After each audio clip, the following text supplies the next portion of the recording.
نفتتح على بركة الله الجلسة الرئيسية الثالثة للأيام العلمية للجمعية التونسية للفنون البصرية. مرحبا بالحضور وسعداء بوجودكم معنا. العنوان المحوري لهذا اليوم هو النقد والمقال النقدي في الفنون البصرية في رحاب الصحافة والميديا. تقدم لنا المحاضرة الرئيسية الثالثة الأستاذة الدكتورة رشيدة تريكي، وهي محاضرة أولى بعنوان في مساءلة أولى لهذا اليوم بطبيعة الحال، بعنوان في مساءلة النقد الفني، وهو عنوان ملهم في الحقيقة. سيرتها الذاتية والمعرفية عصية عن الحصر، فهي جمعية مختصة في الفلسفة والاستتيقة ونظريات الفن كذلك. في رصيدها العديد من الإصدارات: La philosophie de la modernité, l'esthétique et la question du sens, l'esthétique du temps pictural والقائمة تطول. وحتى لا أطيل، هي نجمة من نجوم المعرفة الجمالية في تونس والعالم. ألفت بين الفلسفي والأكاديمي وأنسنت إشكاليات البحث العلمي في مجال الاستتيقة. لك الكلمة أستاذة.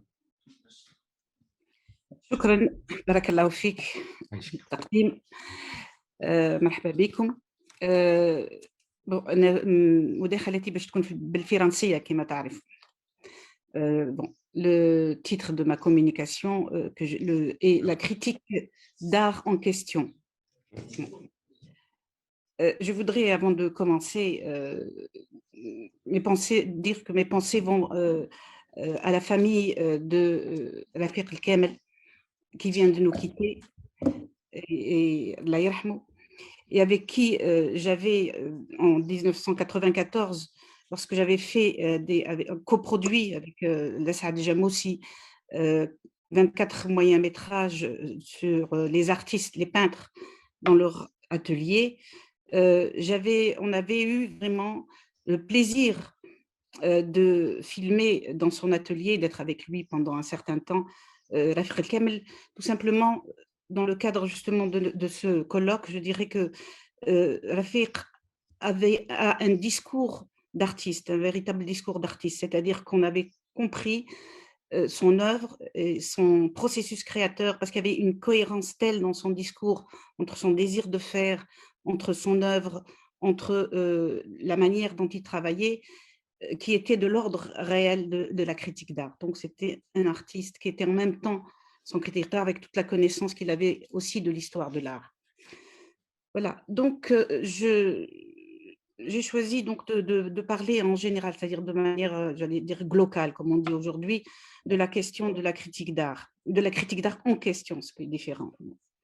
Effectivement, ce que nous constatons aujourd'hui dans la forme mondialisée de la chose d'art contemporain, c'est d'une part la difficulté à concevoir une théorie esthétique systémique devant la multiplication d'objets et d'attitudes qui ne manifestent leur existence et leur appartenance à l'art que par leur mode d'exposition ou leur saisie par la culture marchande, et d'autre part, une multiplication de critiques d'art occasionnelles qui se réduisent souvent à des éléments biographiques ou aux intentions d'artistes s'il y a lieu.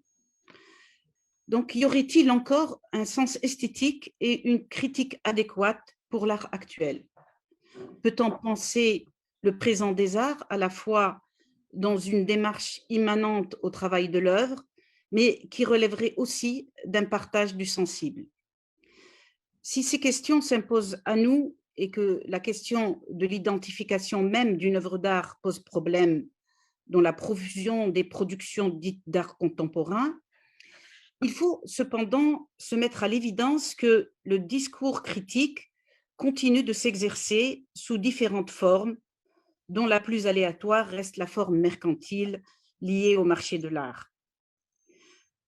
bon, les critiques aujourd'hui, en tout cas, vont surtout des paroles d'artistes, d'experts, des monographies et de ce qu'on appelle aussi des talks dans les grandes foires d'art contemporain. Alors, on peut se demander, devant l'éclatement des genres artistiques et l'éclatement de la chose d'art elle-même, comment cette persistance du jugement critique, pris sous ses formes descriptives, évaluatrices, interprétatives, peut-elle encore rendre compte de la création entendue comme mise en œuvre de ce qui s'individualise et se différencie dans le champ du sensible. Aussi, étant donné le lien indissociable entre création, critique et instauration, la question des conditions de possibilité d'un discours critique sur l'art devient-elle impérative aujourd'hui?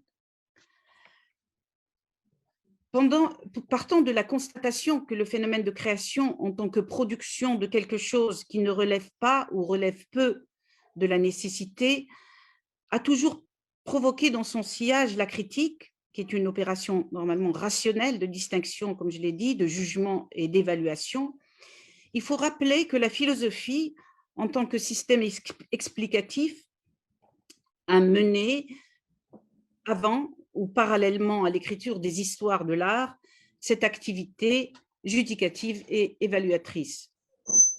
Je ne vais pas, bien sûr, dans le cadre de ce propos, revenir à toutes les approches critiques de l'art qui vont des Grecs anciens jusqu'à l'herméneutique et aujourd'hui la philosophie analytique.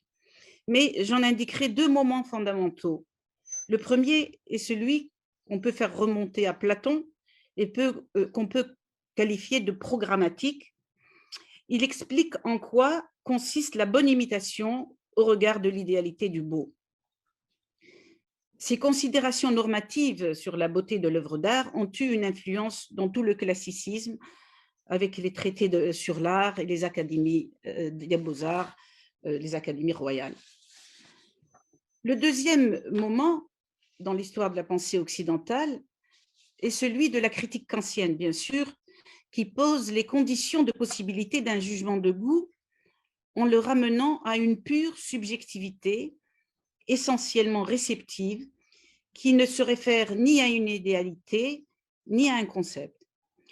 Il n'y est plus question de la qualité de l'œuvre, mais de celle de la représentation elle-même, c'est-à-dire pour Kant en tout cas, l'animation réciproque des facultés de l'entendement et de l'imagination et de la nature de l'effet sur notre sensibilité.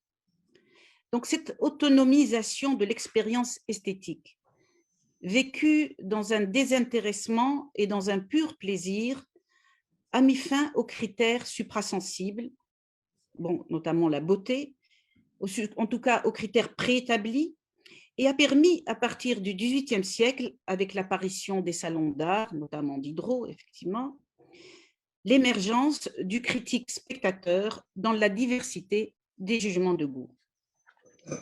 Mais cette autonomisation a eu pour conséquence, jusqu'à aujourd'hui, de libérer l'art d'une quelconque référence, laissant en quelque sorte la critique souffrir depuis, si j'ose dire, d'une crise de critères durant les différentes révolutions formelles et les déconstructions qu'ont connu les arts jusqu'à l'énoncé de sa simple existence, de leur simple existence, disons le fameux ceci est de l'art, et en référence donc au moment Duchampien, de Marcel Duchamp, où l'art se confond avec l'intention de l'artiste. Donc l'art n'inviterait-il plus, alors qu'à enregistrer son mode d'apparition comme pratique culturelle ou événement artistique désigné comme tel par ses metteurs en scène? Son statut ne résiderait-il plus, comme l'a déjà remarqué Walter Benjamin, que dans sa valeur d'exposition?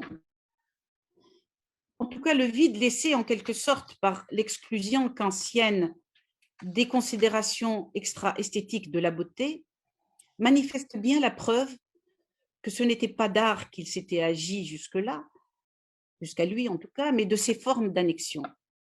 Donc si la critique souffre depuis de crises de critères, elle continue de s'exercer, comme je l'ai dit, sous formes diverses, n'abandonnant en tout cas jamais sa forme évaluative sur le marché de l'art. Donc, la question qui reste ouverte est celle-ci. La critique peut-elle encore s'exercer dans le respect de la création telle qu'elle se présente aujourd'hui, cette création? Est-ce celle de la poétique qui prend en compte le devenir de la singularité dans les conduites créatrices et tente de déceler quelques régularités dans la diversité des productions remarquables? Bien faut-il en finir avec le jugement, pour reprendre cette expression, à l'ère d'un pur nominalisme artistique et n'aborder la création que sous forme de problématisation de notre rapport au sensible, comme le proposait Deleuze et Guattari, là où l'art ne serait plus qu'un faux concept qui s'inscrit à chaque fois dans un problème. Alors, comment et pourquoi l'art a-t-il été appréhendé dans l'ordre de la valeur, puisque c'est cela qui se continue encore? A-t-on les moyens aujourd'hui d'abandonner le jugement?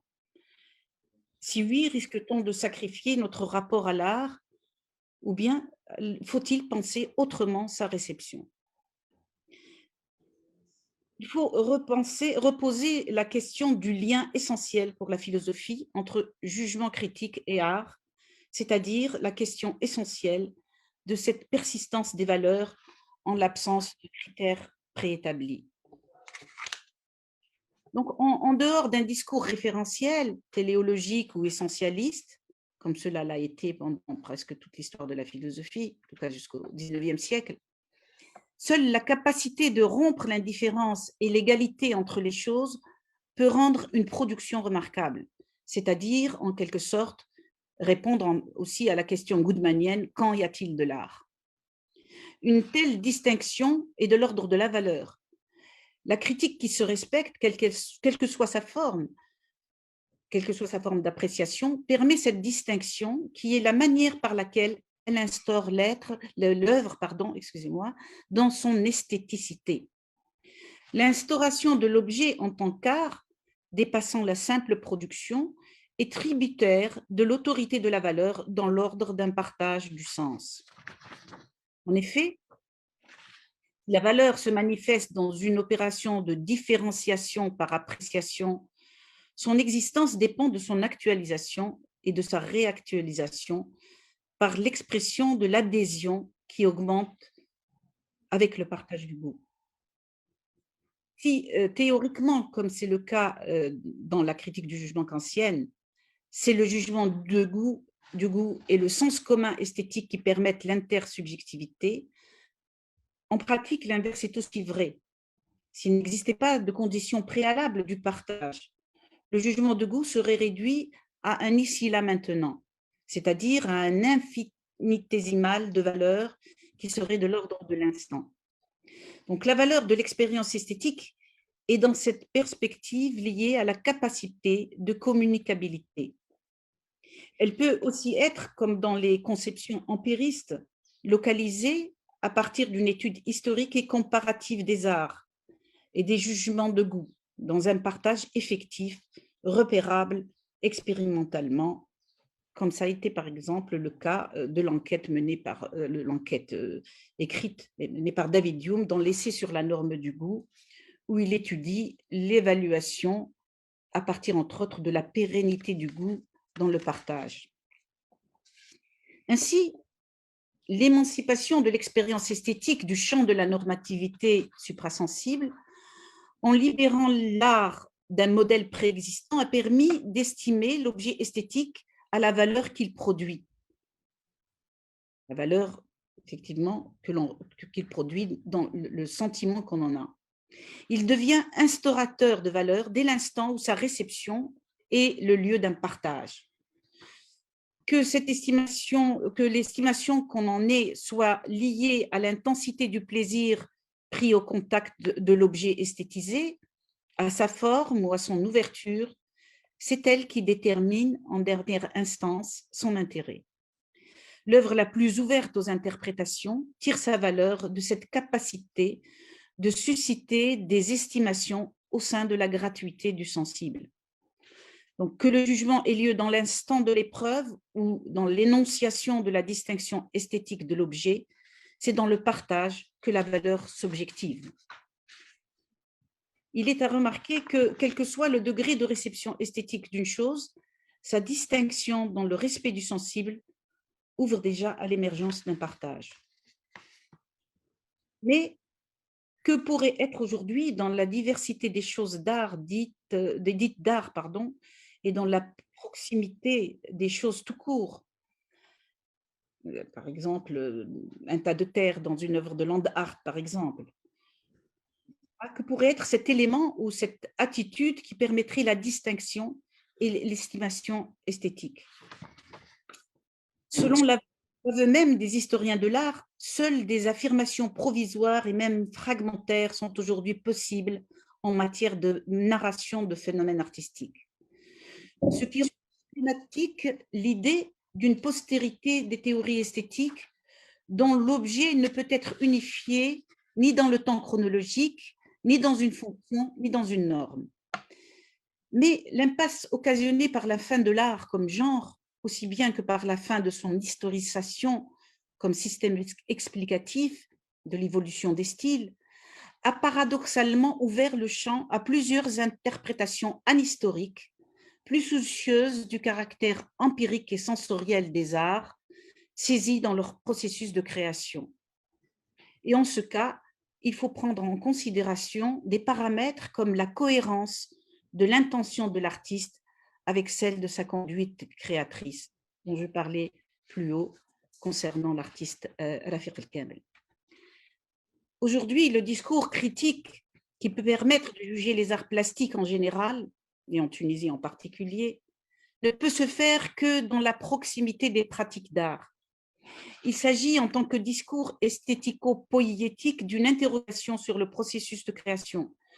Cette approche permet de saisir la production artistique dans sa dimension temporelle et différentielle comme invention et création de sens possibles dans le champ culturel.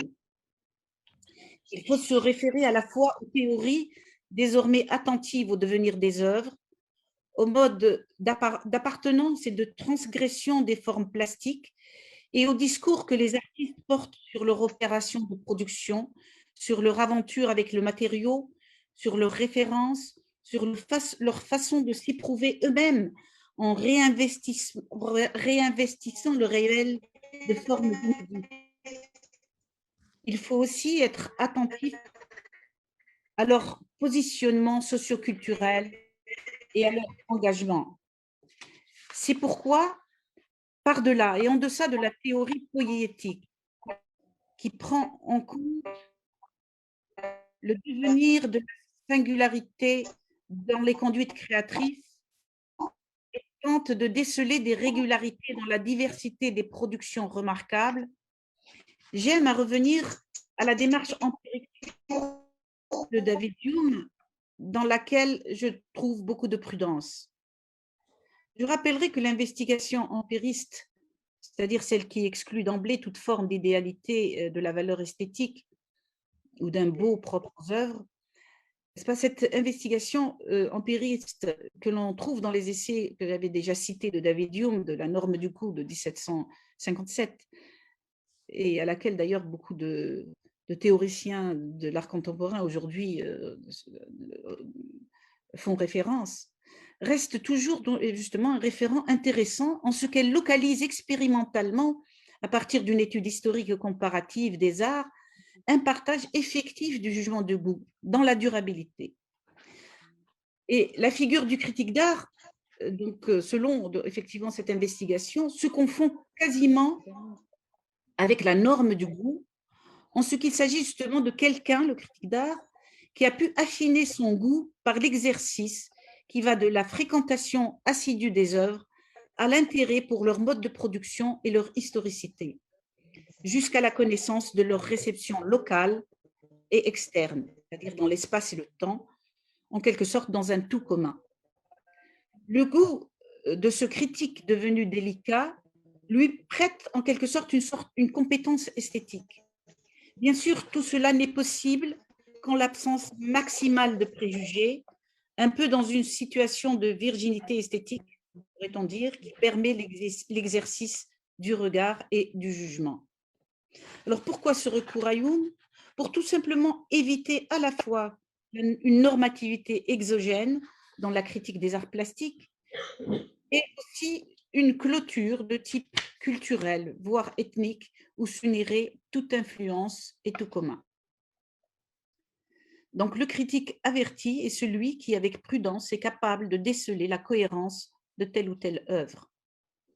La valeur de l'œuvre peut, à ce niveau, se situer dans l'authenticité, pourquoi pas, non pas l'authenticité qui serait comme une forme d'adéquation à une tradition, mais un mode de fidélité à soi-même.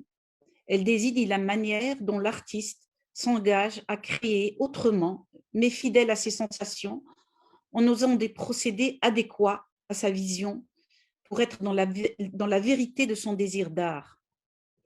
Aussi, n'est-ce pas un hasard de rencontrer souvent dans des propos d'artistes des notions comme la vérité, comme la sincérité et la nécessité pour manifester leur création comme engagement. Ce n'est qu'à cette condition que la production artistique peut susciter une réception esthétique qui peut inciter à penser et qui peut inciter aussi à une critique cohérente. Voilà, et je vous remercie de votre attention. جزيل الشكر للأستاذة الدكتورة رشيدة تريكي. نمر إلى الورقة السابعة لهذه الجلسة، نسمعها بلسان الأستاذة أمال بوسلامة من المعهد العالي للفنون الجميلة بتونس، جامعة تونس، عن معنى الأوراق أو الورق الحريري كما تشائين في أعمال فاطمة شرفي. تحدثنا أمال بوسلامة الجامعية المبدعة، وسأسمح لنفسي هنا بأن أقدمها بوصفها خامة إنسانية نادرة الوجود. هي أمال ترصد الضوء وتلتقط الأشكال بالجسد وبآلة التصوير الفوتوغرافي. هي ابنة هذه النسمات الحالمة، ابنة الحمامات الساحرة. في رصيدها 4 معارض شخصية أو أكثر، 4 معارض شخصية. un regard autre au-delà du décor. تسمحين لي أن أعربها نظرة أخرى أبعد من الديكور. La poupée qui a résisté à l'éléphant في 2003 الدمية التي قاومت الفيل. acte de naissance مضمون ولادة، ثم أو شهادة ولادة أحسن. Une seconde version de son acte de naissance en 2006، نسخة ثانية من شهادة الولادة في 2006. كذلك أكثر من 60 مشاركة في معارض جماعية. مشروعها الإبداعي الفكري النقدي في قلب التقاطعات بين الاختصاصات. روحها باحثة عن التعبيرات المعاصرة، ومشروعها يسائل الرمز، يستفهم المعنى من اليومي والهامشي، يخلق التمثلات من وحي الهنا والهناك. سنظل نستبطن دماها وعرائسها، وستبقى أمال بوسلامة تنبت وتستحضر أرواحها في الصور والنصوص. سأخلق مبدئيا رغبتي في التعبير عن أعجابي وعرفاني، وسأحيل لها الكلمة مباشرة. لك الكلمة أستاذة أمال، ولنا الإصغاء والآمال. تفضل. عايشة. شكون بالفرنسية لمقدمة طويلة نوعا ما. Donc je vais sauter quelques passages de l'introduction et on verra la totalité de la communication plus tard dans un livre qui réunira toutes les interventions, les conférences. Du sens du papier de soie dans l'œuvre de Fatma Sharfi. support de la pensée depuis 19 siècles, quand il fut inventé en Chine et par conséquent mémoire de l'humanité, le papier peut être aussi un objet en triple dimension, surtout quand il devient livre en plusieurs volumes. Dans l'œuvre de l'artiste Fatma Sharfi, le papier a en puissance tous les devenirs. Donc, le premier sous-titre, intitulé « Le papier dans la peinture moderne », c'est à l'orée du siècle dernier, avec les dadaïstes, les cubistes, puis les surréalistes, que le papier, en tant que matériau, fit son apparition par le moyen du collage dans la peinture moderne. Il était partiellement présent sous forme de coupures de journaux, papier peint, papier d'emballage, toile cirée, illustrations imprimées, images de magazines, etc. D'autres matériaux étrangers manufacturés ou naturels, tels que cordes, morceaux de bois, sable, galets, plumes, etc., furent de même leur entrée dans la peinture pour être collés ou marouflés. Désormais, la fenêtre qui jadis s'ouvrait sur l'extérieur pour reproduire la réalité dans son apparence devient une fenêtre œuvrant plutôt sur l'intériorité de l'homme et de l'art, sur l'abstraction. Curieusement, l'un des objets anodins de notre quotidien, comme le papier, participe avec d'autres éléments à faire revenir l'être humain vers lui-même dans un effet de spéculaire qui lui révèle une part de son âme, le projetant ainsi vers une nouvelle écriture, une nouvelle approche des arts visuels. C'est de cette manière, entre autres, que le tableau s'est imposé en tant qu'objet autonome, loin de la prétendue reproductibilité de la réalité. Le papier, fragment matériel rendant au tableau sa matérialité et à la réalité sa densité, s'en va cheminant d'aventure en aventure à travers le siècle XX. Au début de ce dernier, Picasso, Braque, Picabia, Schwitters, Arp, Man Ray, Max Ernst, Anthony Tapies, etc., inventèrent leur procédé et tracèrent chacun sa propre démarche.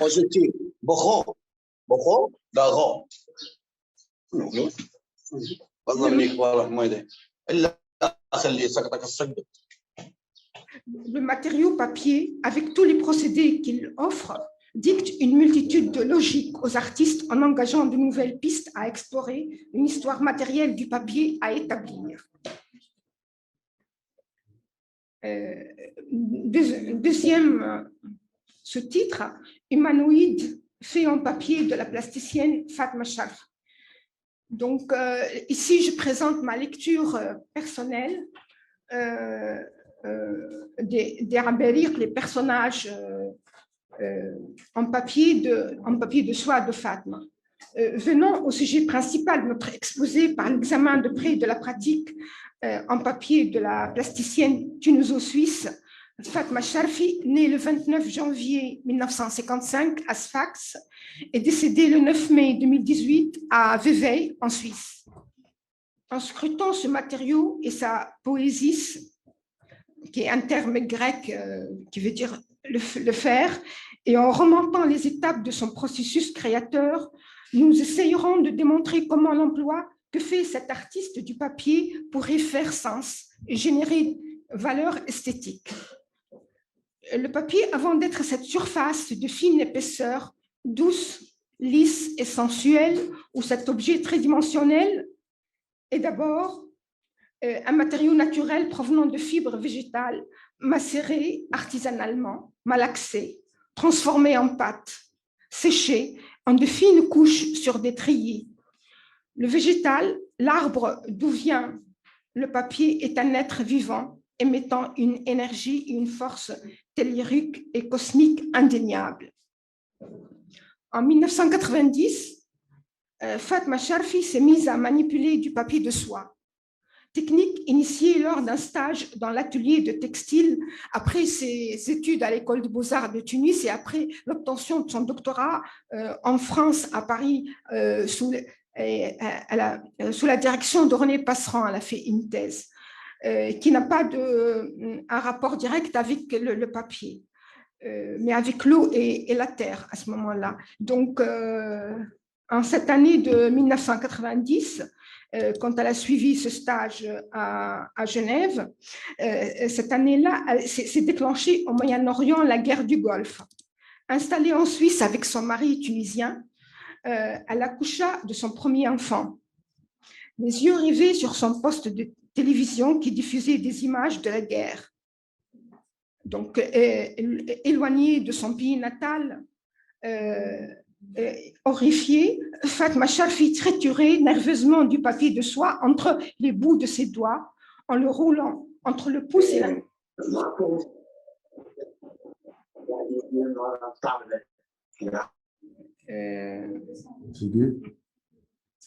C'est un autre fichier. Oui. Non, c'est un autre fichier. Suite aux pressions exercées, le papier a conservé son empreinte digitale.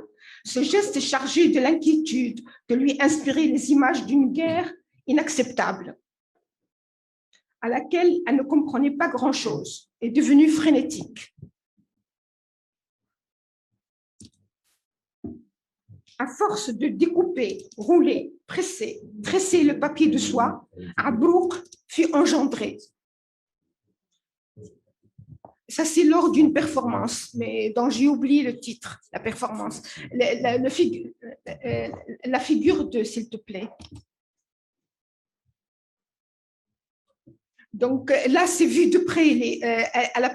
Elle prononce comme en sfax, elle dit en français on écrit Abrouk, mais elle dit Abrouk. Et le pluriel c'est Aberiq avec le Qa. Et donc je vais expliquer d'où vient cette appellation. Elle me l'a dite en direct. Donc, parce qu'on a beaucoup échangé d'emails, de coups de fil, parce qu'elle a vécu quand même 30 ans en Suisse. Donc, je vais être dans les normes du temps. Donc, je vais faire rapidement. Les ondes négatives de la colère et la peur qu'elle portait alors en elle étaient absorbées par le papier qu'elle manipulait, trituré mécaniquement. En fait, les gestes répétés de l'artiste sont analogues au mouvement des femmes lorsqu'elles roulent les graines ou cardent la laine. Je regarde Madame Fatma Samet aussi, qui sait très bien. Et non, c'est. Ouais. Je veux dire que Fatma Sharfi et vous n'étiez pas dans la même classe. Ouais, puisque. Ouais. Donc, le rythme soutenu de leur gestuelle est éminemment inscrit dans les traditions culinaires tunisiennes et tant d'autres activités artisanales et agricoles qui dégagent une énergie proprement féminine. Fatma. Nos mères et nos grands-mères n'ont-elles pas l'habitude de rouler vaillamment le couscous? Ne découpent-elles pas d'infimes morceaux de pâte fraîche qu'elle roule entre les deux doigts et qu'elle lâche sur le fond du tamis dans un geste sec et précis, puis elles les font sécher au soleil pour les faire cuire par la suite en de délicieux plats de halal. Moi, j'ai tout de suite, quand j'ai découvert les abériques de Fatma, j'ai vu tout de suite ça, mais je ne lui ai jamais dit ça. Donc, c'est aujourd'hui que je l'écris. Quand des artisanes frottent entre les paumes de leurs mains jointes les fils des bordures des draps de bain, écharpes et couvertures traditionnelles pour constituer des macramés. C'est la même habileté, voilà, des choses ajourées, comme tu l'as dit hier. C'est la même, il s'agit de la même habileté, même agilité que l'on retrouve. Rouler, frotter, gratter, presser, percer, malaxer, éparpiller, saupoudrer, marteler sont des gestes que les femmes ont perfectionnés depuis la nuit des temps.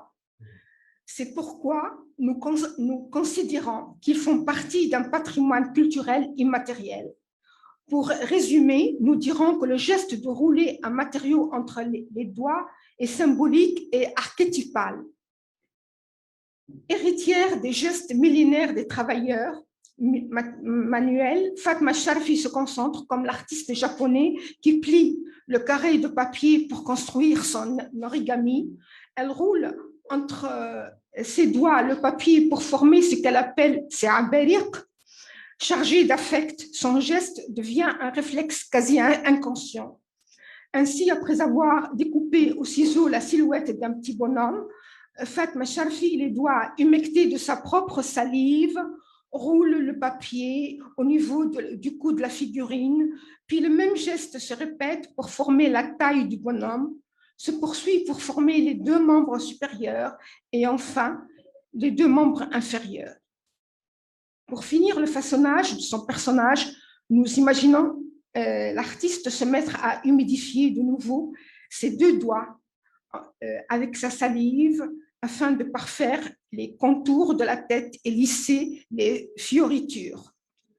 Ce personnage de pure fantaisie, mi-humain, mi-animal, asexué, que l'artiste nomme Abrouk, plusieurs milliers d'Aberiq, voit le jour des mains de Fatma, issu de longues séances durant lesquelles il est même arrivé que l'artiste entre en transe. Selon le précieux témoignage que nous a apporté son fils Nabil Mseddi, qui vit actuellement en Suisse. Il est au courant de notre intervention aujourd'hui et il m'a donc permis, donné le droit de diffuser les images et je le remercie s'il est à l'écoute. Je vais boire un peu.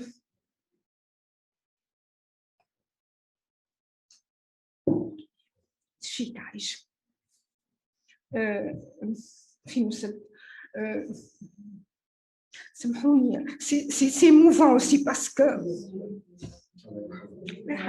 je vais démontrer qu'elle n'est pas, elle est avec nous, elle est là, pas parce qu'on parle de son travail, mais parce que par autre chose, je vais le dire. Le geste fondé sur la répétition et l'ascension s'apparente à un rituel, s'accordant avec celui de l'égrainement du chapelet dans le rituel de la psalmodie. Voici un second geste qui s'inscrit dans l'inconscient le plus lointain. Troisième sous-titre, papier de soie. Donc, sans le E de la soie. Donc, Abrouk fait de papier de soie un papier au grain si fin, à la texture si délicate, serait presque transparent, si ce n'était l'encre de Chine dans laquelle l'artiste le trempe. Malléable à souhait, il se plie, il se tord et se froisse facilement. Dans notre quotidien, ce papier sert généralement comme feuille protectrice pour les estampes en gravure, les dessins en pastel ou patrons de couture, etc. Mais avant d'être cette surface utilitaire, employé comme support, le papier de soie est un matériau naturel provenant de l'arbre de mûrier. Je suis de toutes. Alors, d'où découle son appellation. Ce sont les feuilles de ce dernier qui servent en fait d'aliment au ver à soie. Cet aliment est transformé dans le ventre de l'animal et additionné de sa salive. Il sort sous forme de fil de soie, grâce auquel la chenille façonne son cocon. Comme nous le savons, quelque temps après, la chenille se métamorphose en papillon, fort le cocon. Puis celui-ci sort pour pondre ses œufs et mourir par la suite. Le cocon est récupéré par l'homme pour en faire des fils de soie et autres matériaux manufacturés, tels que le papier de soie utilisé par notre plasticienne Fatma Sharfi. Vu ce processus vital duquel il est issu et vu ses qualités de luminescence, de finesse, de souplesse, de légèreté, le papier de soie est chargé d'une force symbolique extraordinaire. Cela fait de lui le signe ambivalent de la préciosité et de la fragilité humaine. En somme, son éphémère condition.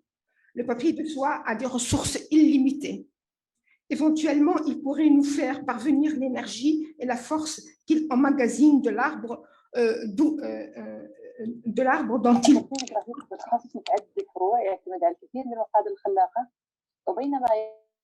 Nous nous permettons donc un rapprochement inévitable entre le travail du verre à soie et celui de notre artiste, et que vient confirmer le témoignage écrit en ces termes de Nabil.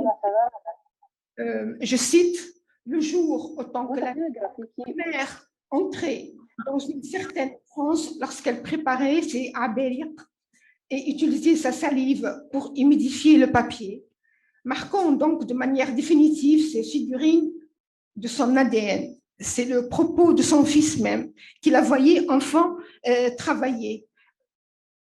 Et il me l'a envoyé ça par mail, donc c'est moi qui l'ai mis entre guillemets.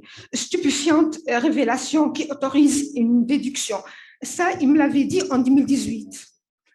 Il est clair, donc après le départ de sa mère, il est clair que Fatma Sharfi, en tant qu'artiste, effectue le même travail que le verre à soie. Elle donne inconsciemment, par le truchement de sa salive et l'ingéniosité de son talent créateur, une part d'elle à ses personnages, comme le fait la chenille. Puis semblable au papillon dont le sort est de disparaître, la plasticienne Fatma Sharfi quitte ce monde. En définitive, nous déduirons qu'en art, l'auteur du travail est éphémère. Mais ce qui demeure après lui, c'est son art, semblable à la chenille dont la mission est de fabriquer de la soie. Dès qu'elle devient un papillon, elle pond ses œufs puis meurt.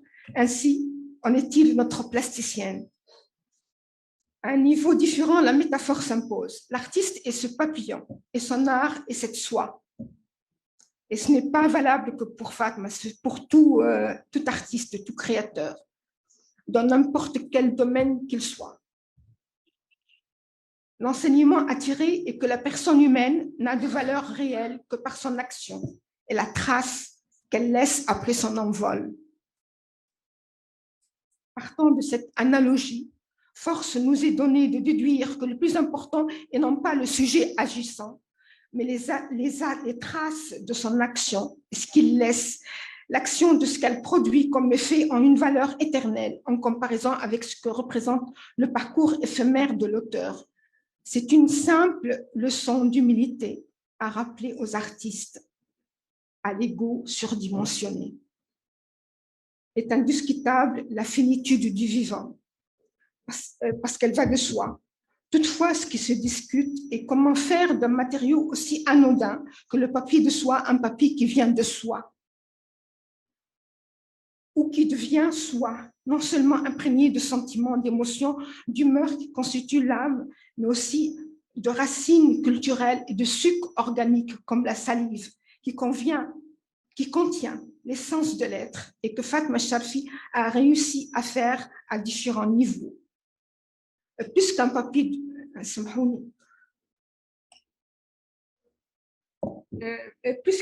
fait de soie, ce papier est sorti de la force intérieure de Fatma, tissé à partir de son subconscient, comme de son héritage culturel, son savoir-faire et de son humeur. Nous l'appellerons papier de l'âme, papier de soie. Papier de soie est une expression que j'ai trouvée et que j'emprunte à Aude Dachan dans son article intitulé « Le stade du papier » dans la revue Traverse, numéro 27-28, édition Centre Georges Pompidou, Paris, 1983. Venons-en maintenant au quatrième, l'avant-dernier chapitre. Le dernier, il est très court, donc il ne me reste plus grand-chose. Semhouni, non, j'espère que je ne déborde pas. La surface plane de la feuille de papier du départ est transformée en une forme à part entière dans l'espace aux ombres délicates. Elle n'est pas autoporteuse et n'a aucune assise. Parce que Abrouk tombe quand on le met debout, comme l'être humain dans les dédales de la vie. Quand il arrive à l'humanoïde de se relever, il prend appui sur autre chose. Sinon, il reste près du sol, comme un animal rampant. Maintenant, la figure 3, je crois, oui. Oui. Malheureusement, l'artiste n'a pas le souci ou le geste facile pour écrire les dates. Donc, Nabil, son héritier et son fils, trouvent beaucoup de difficultés pour dater les œuvres de sa mère. Donc, je ne saurais pas vous dire quelle année. Pour expliquer le pourquoi d'une telle invention et que signifie son nom, nous nous référons à la personne de la défunte, une nature sensible, une écorchée vive et un être passionné aussi. De cette nature, le travail émanant d'une telle patte ne pouvait qu'en être imprégné. Selon l'artiste, telle qu'elle me l'a confié un jour, l'appellation qu'elle a donnée à son bonhomme veut dire dans son entendement celui qui tombe, mais qui finit toujours par se relever et reprendre son chemin. Entre parenthèses, on n'a pas le choix, surtout dans l'état actuel où nous sommes. N'est-il pas en quelque sorte son autoportrait craché au vu de ce que l'artiste a rencontré comme péripétie pour artistique? Transdisciplinaire, au-delà nous se situons au-delà du cloisonnement des différentes modes de l'expression visuelle. Fatma Sharfi a réalisé des compositions bidimensionnelles autant que des installations dans lesquelles sont présents ces humanoïdes. Nous trouvons aussi des vidéos d'animation et des performances conçues avec des abériques où l'artiste joue. Ils sont visibles sous la trace de vidéo. Figure 4, Jamel. Oui. S'il te plaît. Rares les fois où un seul abrouk, ça c'est une performance donc, et on voit les abériques dans le voile. Et dommage, elle ne m'a pas raconté toute l'histoire parce que c'est pas gratuit tout ce qu'elle fait. Enfin, comme tout artiste, bien sûr, c'est que ça a un lien avec le mariage de ses parents, quelque chose comme ça. C'est toute une histoire. Je vous conseille, il faut toujours ne pas hésiter, ne pas être timide. Je m'adresse aux jeunes d'aller vers les artistes, les créateurs, de leur poser des questions gentiment et de les écouter parler. On est à la figure 4 maintenant. Alors, rares les fois où un seul abouk est présent, sauf quand il est inséré individuellement dans des installations de boîtes. Figure 5, je mets. Empilés dans les boîtes, chacun seul, comme ce que nous subissons, nous avons subi les mois derniers pendant la pandémie. Donc, et là, elle emprunte, j'ai dit tout à l'heure qu'elle est transdisciplinaire, elle va chercher dans les sciences, le médical. On va voir tout à l'heure de géants tubes à essai dans lesquels elle insère les abériques. Et là, elle a été donc contactée, je ne sais pas comment dire, l'usine qui fabrique les tubes à essai médical, ils l'ont donc financé, ils l'ont aidé, ils ont financé son travail. Et il ne faut pas hésiter à faire ça. Et donc, je veux dire que l'art n'est pas confiné dans un seul domaine. Et c'est comme ça que ça aide, enfin pas à sa diffusion seulement, mais bon, je sors du sujet. Ou celle de tubes en plexiglas, figure 6, jamais. C'est mon image à moi, je l'ai prise en Allemagne en 2007, lorsqu'on a exposé, on était tout un groupe de Tunisiens qui ont exposé avec des artistes allemands, c'était à Osnabrück. Elle a fait aussi des petits tubes, les tubes normaux aussi comme ça. Mais là, en 2007, elle avait exposé que les grands. Et il y a le rouge, le noir, et aussi ça a une signification, tout ça. Il y a un livre à écrire sur Fatma, vraiment. J'arrive pas à tout... et donc, je vous conseille d'aller voir son site qui est très simple, fatmacharfi.com. Et vous trouverez d'autres œuvres parce que là, je fais un minimum d'images. Réunis par milliers d'une manière chaotique, comme dans la fameuse installation de presque 1 tonne de poudre de marbre blanc qu'elle a appelée Golf et qu'elle a exposée, je ne sais pas à quel pays, ensuite en Tunisie en 1993. Mais avant 1 année, elle a exposé à l'étranger. Les petits êtres de papier noir sont éparpillés et répandus en masse dans les creux des monts et vallées du gigantesque monticule de poudre immaculée, figure 7. Donc, ce n'est qu'un détail là. Chez le peuple des Abériques, la condition de vie humaine est ballottée entre solitude et réunion, désir et abattement, espérance et désespoir, élan et néant. Quoi qu'il en soit, le mouvement domine ces êtres qui ressemblent parfois à des fourmis ou autres petites bêtes à tentacules avec leurs antennes quand ils sont groupés en grand nombre. Par leur mouvement, les Abériques suggèrent l'idée de liberté tant leurs membres effilés développent des ailes et des nageoires pour voler ou pour nager. C'est délicat. Ils frottent fine ou simple.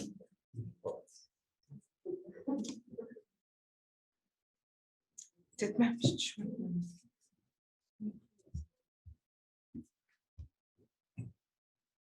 C'est pas grave, je dépasse l'heure. Donc, le dernier sous-titre, il s'agit de quelques lignes de suppléant.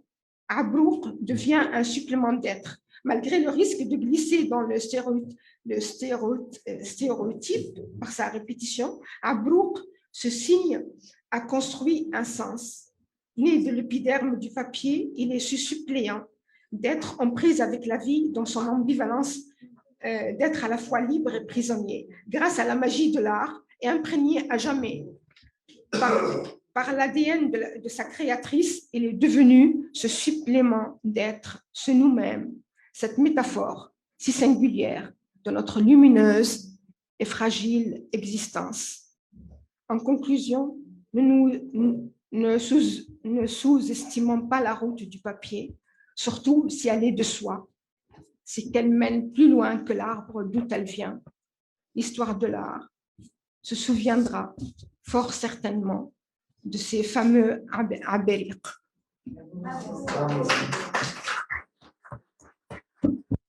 شكرا جزيلا للأستاذة أمال بوسلامة. هكذا رأينا أن اليرقة غادرت الشرنقة وغادت فراشة في كلمات أمال. في الحقيقة ريشة نحتمل خفتها لما تحمله من صدق. بارك الله فيك عايشة. نمر بعجالة إلى الورقة الثامنة من هذه الجلسة الرئيسية الثالثة. الدكتور أحمد جمعة زبون، كلمة شكر وعرفان في تأمين البث المباشر على تطبيق زوم، وذلك من خلال مجموعة فونيم للثقافة والفنون. أيضا كلمة شكر لاتحاد النقاد الجماليين العرب، تم تأسيسه سنة 2020. طبعا الأستاذ الدكتور أحمد جمعة زبون هو أستاذ الجماليات في كلية الفنون الجميلة بجامعة بغداد، ومدير وحدة التعليم المستمر بالعراق الأبية. سعداء بالاستماع لمداخلته ومتشرفون بذلك. عنوان المداخلة في الورقة الثامنة: المنهج الذاتي لقراءة المتغير الجمالي في التشكيل النحتي المعاصر. الكلمة لك دكتور أحمد، كلنا أذان صاغية. بسم الله الرحمن الرحيم. شكرا جزيلا للأخوة جميعا، الحضور الأفاضل، الأستاذ الدكتور مروان الماجد، الأستاذة الدكتورة رشيدة التريكي، الأستاذ الدكتور وسام عبد المولى، الأخوة في جامعة تونس، الأساتذة في المعهد العالي للفنون الجميلة بتونس، الجمعية التونسية للفنون البصرية. يسعدكم صباحا. أنا في الحقيقة أود أن أقدم بعض التصورات حول العنوان المنهج الذاتي لقراءة المتغير الجمالي. رجاء ارفع صوتك قليلا دكتور. نعم، طبعا هناك إشكالية واضحة في العنوان. نحن عندما نقول أن هناك رؤية ذاتية تريد أن تحلل الأعمال الفنية تحديدا في مسار النحت، فيجب أن تخضع هذه الرؤية الذاتية إلى كافة مقولات الفردانية أو مقولات الذاتية بشكل خاص. لكن عندما تحال هذه الأفكار إلى منهج، فهذا يعني أننا سنحيل هذه الأفكار الذاتية إلى رؤية موضوعية. ويبدو أن المشكل الأساسي في هذا الطرح أن هناك وجهتان في بنية المعرفة، الأولى تسمى الموضوعية والثانية تسمى الذاتية. والفارق بين كلا الطرفين أن الموضوعية تريد تصوير العالم وفق معطيات عقلية، أو تريد تصوير العالم وتحليله وفق متبنيات منطقية، بينما الذاتية تعتمد على الرؤية الشخصية للإنسان، بمعنى أن الذاتية هي غير خاضعة لمعايير عقلانية أو غير خاضعة لمعايير عقلية. ولذلك نجد أن كل اشتغال الفن فيما قبل الحداثة كان ينسجم مع طروحات الموضوعية انسجاما كاملا، فهو يبحث عن المضمون ويبحث عن المعنى ويبحث عن الحكاية. بينما عندما أطلق ديكارت مقولته التي عرفت باسم الكوجيتو، أنا أفكر إذن أنا موجود، بدأ مسار الحداثة يشتغل على نحو ذاتي. وطيلة هذا الاشتغال الجمالي الكبير الذي أنتج عدد من الاتجاهات والمدارس الفنية، ما استطعنا أن نولد منهجا لتحليل هذه الأعمال الفنية. ولذلك نحن الآن بأمس الحاجة إلى تفسير أعمالنا الفنية تحديدا في مجال النحت، فن النحت، بل وفي الفنون الأخرى مثل الرسم والخزف وغير ذلك. نحتاج إلى منهج ذاتي يستطيع تفسير أعمالنا الفنية. في المنطقة العربية نعتقد أن حاجتنا إلى منهج حقيقي أصيل يستطيع قراءة الأعمال الفنية عبر اشتغال ذاتي. لا زالت هي حاجة ماسة، إلا أن رحلة النقد في الاشتغال الجمالي للأسف تعثرت كثيرا، وبتنا نستعمل الكثير من الاتجاهات النقدية المستوردة، مع الرغم من وجود الكثير من الإشكالات في متن هذه المناهج. وإذا ما نظرنا مثلا إلى البنيوية التي تريد تفسير الأعمال الفنية وهي بأداء ذاتي، فإن البنيوية تحاول فرض سلطتها الدوغمائية على تشخيص المراكز في البحث.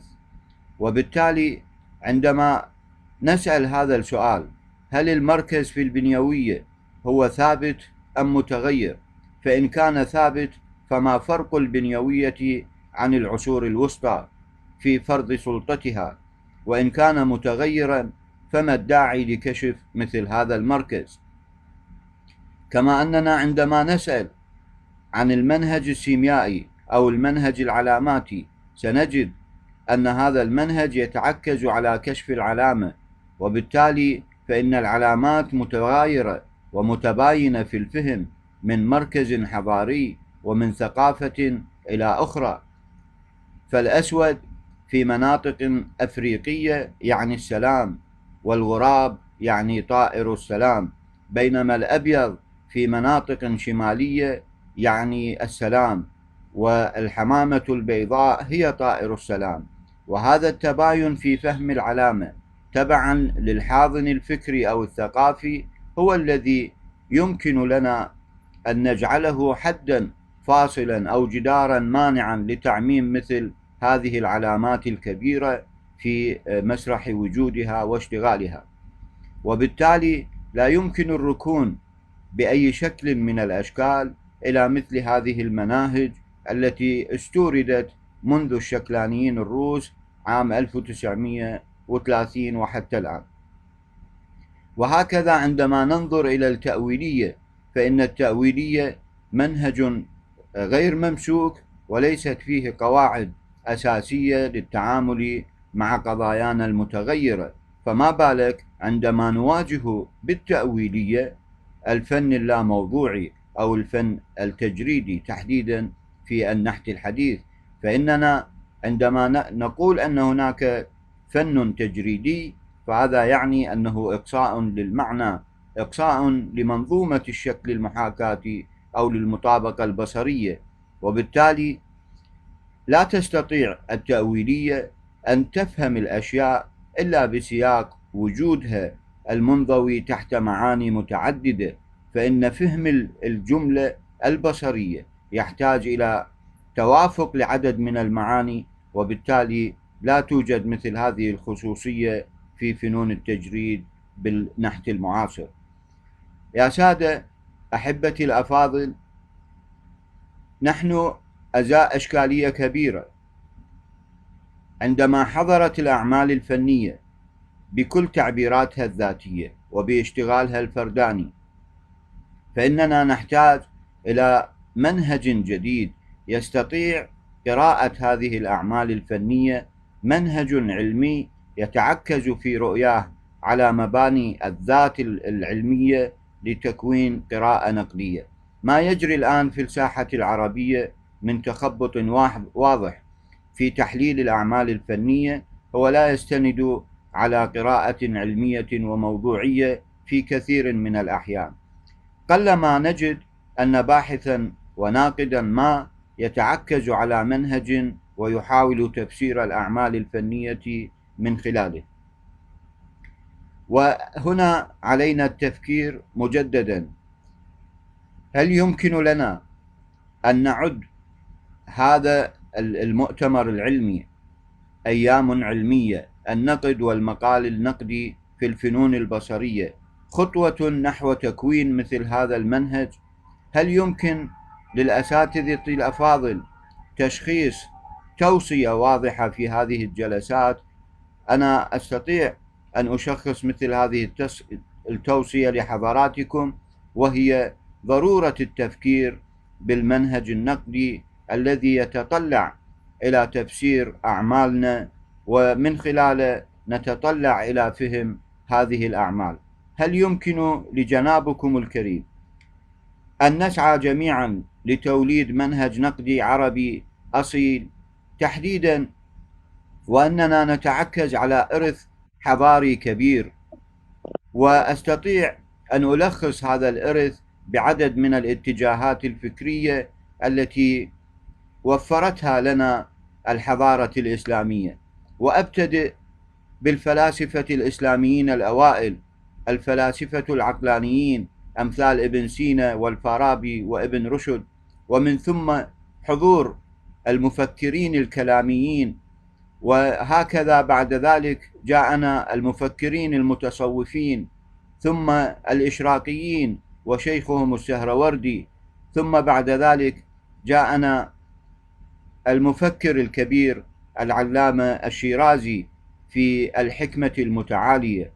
فهل نستطيع أن نتعكز على هذا الإرث الكبير لتوليد نقدي جديد، وأن نؤسس إلى منهج ذاتي في قراءة الأعمال الفنية مع اختلاف وجهات النظر؟ أنا أعتقد أنه بإمكاننا النهوض بالحقل النقدي، خصوصا ونحن نعيش في رحاب يومين علميين نناقش فيهما النقد والمقال النقدي في الفنون البصرية.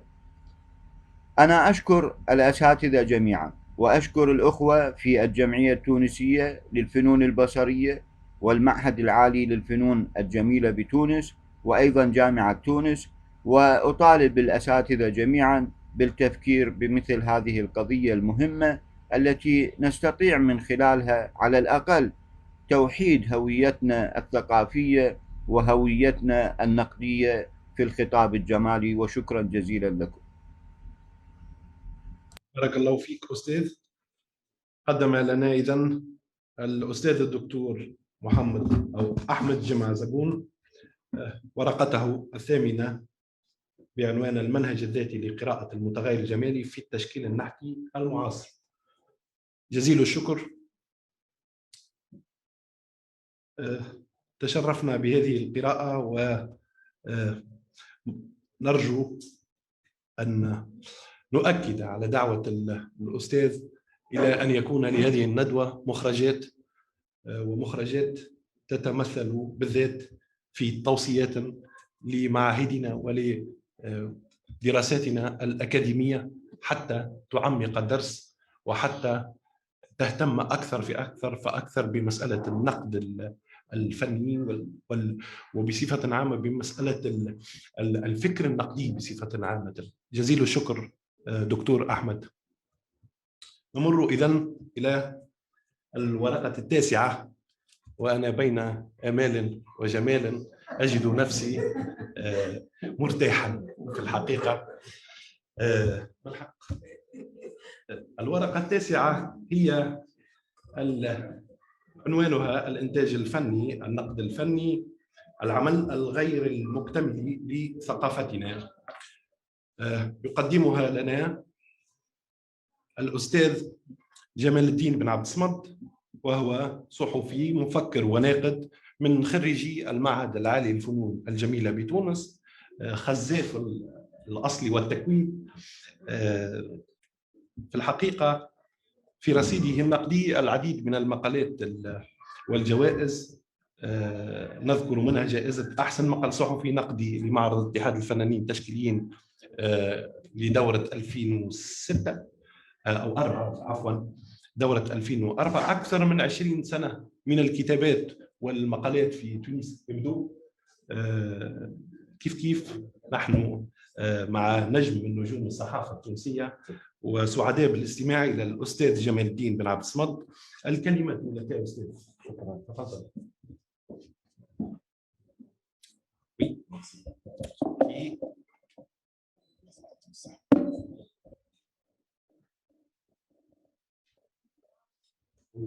Merci.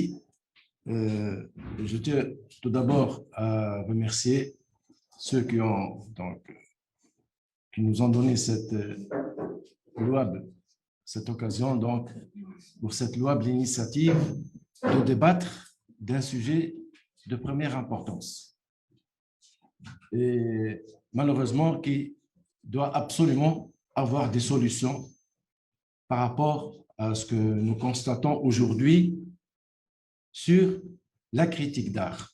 Où est-ce qu'elle en est? Quelles solutions apporter à cette situation que je juge, entre guillemets, anormale, parce que par rapport à ce qui a été vécu avant ces 10 dernières années, après notre drôle de révolution. Donc, en ce temps-là, il y avait quand même pas mal d'activités artistiques. Il y avait un bouillonnement d'activités artistiques, d'expositions, de manifestations.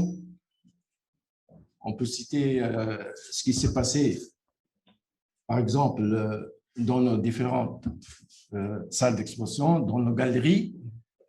Je cite juste par rapport au milieu dans lequel j'évolue, Tunis et sa banlieue, les galeries Calisté, El Turki, Saladin, et la liste est bien plus longue. Je citerai aussi les grandes manifestations qui se déroulaient en ce temps-là. Je reviens toujours à une certaine période. Le Printemps des Arts de la Marsa, le Festival international de Mahrs, de grandes manifestations qui ont leur écho à un niveau plus large que la Tunisie, j'en suis sûr. Et alors que de nos jours, il ne se passe pratiquement rien, presque. Donc, Si on va évoquer le sujet de la critique d'art, c'est par rapport à cette période-là, essentiellement. Et c'est tout à fait logique. Mais il est utile tout de même de rappeler que, juste un petit volet historique, dont certains en savent quelque chose sûrement, et dont quelques-uns de nos intervenants ont évoqué aussi, c'est que la critique d'art s'est trouvée, a pris naissance avec les salons d'art, évidemment, car il n'y a pas de critique sans activité, son élément catalyseur, ce sont les œuvres, ce sont ces manifestations-là. Et donc, c'était principalement dans l'espace qui nous est le plus proche, en France. Diderot en était le précurseur. Et plus tard, dans les salons qui ont eu lieu donc, dans une période, après cette période du XVIIIe siècle, au début du XIXe siècle, ce sont essentiellement les hommes de lettres qui ont pris donc cette responsabilité de faire cette critique d'art, des rapports entre des intellectuels et des artistes. Je citerai entre autres, par exemple, Émile Zola, qui avait une certaine relation avec Paul Cézanne, et avec lequel donc il échangeait des propos d'art et présentait de sa part, donc Émile Zola, une forme de critique. Il y avait aussi, et c'est ça le plus important, et qui nous manque un peu ici, chez nous en Tunisie, ce sont les revues d'art et les revues de critique d'art. Ça, on n'en voit pas beaucoup, pour ne pas dire du tout. Donc, si nous voulons évoquer la critique d'art chez nous, je m'arrêterai sur quelques points essentiels sur cette situation. C'est que chez nous, on n'a pas vraiment des critiques d'art, dans le sens où ceux qui ont donc les moyens d'analyser ces œuvres, de présenter les spécificités artistiques, plastiques, etc., ce sont essentiellement des artistes. Essentiellement. Donc, des artistes qui font la critique d'autres artistes. Ce sont, entre autres, les commissaires d'exposition qui deviennent donc des accompagnateurs de ces artistes. Dans quel sens se fait cette critique? S'ils sont des accompagnateurs, nous avons vu, entre autres, quelques écrits. Personnellement, je ne vois pas quelques noms qui ont suivi ces événements. Il n'y a pas donc un suivi régulier de toutes ces manifestations. Même si on présente des articles de journaux sur un événement artistique quelconque, c'est juste peut-être pour décrire l'événement. Donc, cela reste terriblement insuffisant. Car pour prétendre être critique d'art, il faut avoir quand même un minimum de savoir, de connaissances, de culture artistique et plastique, aussi bien concernant l'artiste en question que les mouvements artistiques de façon générale, l'histoire de l'art, un volet très important. Donc, on ne peut pas être critique d'art sans avoir cette connaissance minimale de l'histoire de l'art, du mouvement artistique local, des mouvements artistiques de façon générale. Et ça, ce n'est pas donné à tout le monde. Je le dis en toute clarté. Donc, juste pour moi, toutes les fois où je lis les articles de mon très cher professeur Hossein Tlili, c'est juste pour, ça me fait plaisir autant que rire, dans le sens où notre cher Hossein lorsqu'il écrit son article à propos d'un événement ou d'un artiste ou d'une exposition, c'est avec un emportement, avec une certaine rage. C'est un peu un caractère sympathique de sa part, pour donner donc une idée sur l'événement, mais il le fait malheureusement que périodiquement. Il ne le fait pas régulièrement. On aurait bien aimé voir des articles de ce genre, et bien plus que cela, donc sur nos journaux. Ce que cela nous amène vers un problème très important. Puisqu'on parle de journalisme et de critique, donc on est obligé d'évoquer le rôle de l'Institut qui est chargé de la formation des journalistes, qui est l'IPSI, l'Institut de presse et des sciences de l'information. Nous savons tous que cet institut donc, dispense une formation générale pour les journalistes. Il ne dispense pas, malheureusement, je le dis malheureusement, des journalistes spécialisés. On n'a pas de journalistes spécialisés, par exemple, en économie, en histoire, en patrimoine, en art plastique aussi, évidemment. Donc, c'est une formation générale, et même ceux qui ont pris l'habitude d'écrire des articles sur des événements artistiques commencent à se former sur le tas, disons-le. Donc, à force d'écrire sur ces événements-là, ils deviennent des spécialistes de ce domaine. Le journaliste qui écrit tout le temps sur le volet économique, il va donc avoir plus de connaissances pour mieux présenter l'événement économique. Celui qui va écrire sur l'art va petit à petit se former donc dans le domaine. Mais ce n'est pas ça ce qui est demandé, évidemment. Moi, j'aurais bien aimé voir, par exemple, une filière propre à la formation de journalistes dans le domaine de la critique d'art. C'est peut-être le rôle de nous tous, le rôle de l'université, le rôle de l'Institut des Beaux-Arts, le rôle de votre association, de revendiquer la formation propre dans la critique d'art. Et c'est, à mon avis, c'est très important. Car, je le rappelle encore une fois, c'est que nos critiques d'art, peut-être les plus connues, se comptent au bout des doigts, sur les bouts des doigts, donc nous n'avons pas beaucoup de critiques. J'ai cité professeur Lili, Feu Bedi Bennas peut-être, qui s'intéressait beaucoup plus que les autres aux événements artistiques. Madame Rachida Triki, Madame Nadia Zoueri, commissaire aussi. Bon, cela donc exige de notre part de penser dans le sens trouver des solutions pour qu'il y ait un mouvement de critique d'art.